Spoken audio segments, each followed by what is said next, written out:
Hi, this is Steve. This is my business partner, Austin, and we are here today looking at the About page. And I've looked at hundreds, if not thousands, of bookkeeper About pages, and a good majority of them start with the word I. That is not how you want to start your About page. You need to start thinking of yourself as a marketer, as a copywriter, and every single thing, remember this, on your website needs to be to convert clients or convert potential clients into clients. So you need to think of conversion as nice as it is that you helped your uncles, in a bookkeeping job or you helped your cousin. Those aren't things people are going to be that interested in. It's not going to be anything that's going to get conversions. So every copywriter, one of the easiest things that they do is they state the problem, agitate the problem, solve the problem, and that would be such as creating time and money for people, how they don't have time.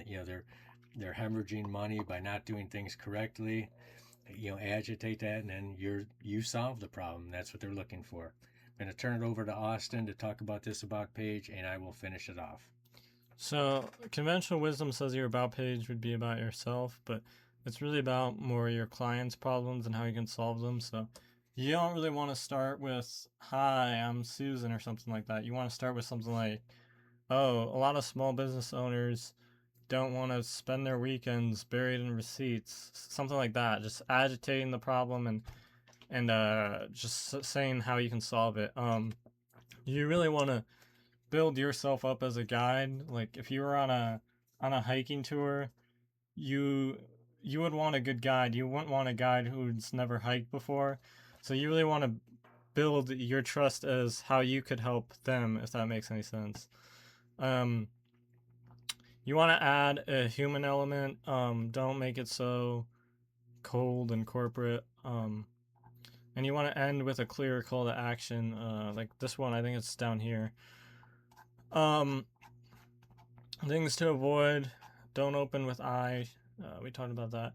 Don't don't spend a lot of time on your certifications. Like definitely don't have your certifications as the first thing up here. You can have them somewhere on the page. Like I guess this was founded 28 years ago. It's kind of, I guess it's not really a certification, but the thing is, a lot of your clients won't care or know about your certification, so you can put them on there. Just have them more down the page. Um, don't use like buzzwords or jargon that your clients won't understand. You should have a photo. Like these are good photos. I think this is a good photo if they work at the company, which I can't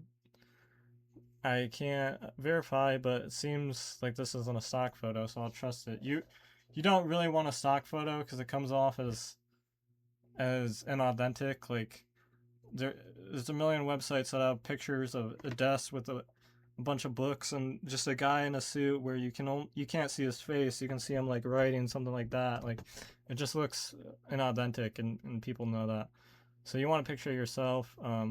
This is good. These are good. Yeah. You don't want to write in third person. Uh, these guys did a pretty good job. They said we help, we automate our clients, stuff like that. You want to make it more personal, and third person seems like corporate. All right, I'm going to click on this About page and just see. We're on the about page. Okay, we're already here, so that's perfect.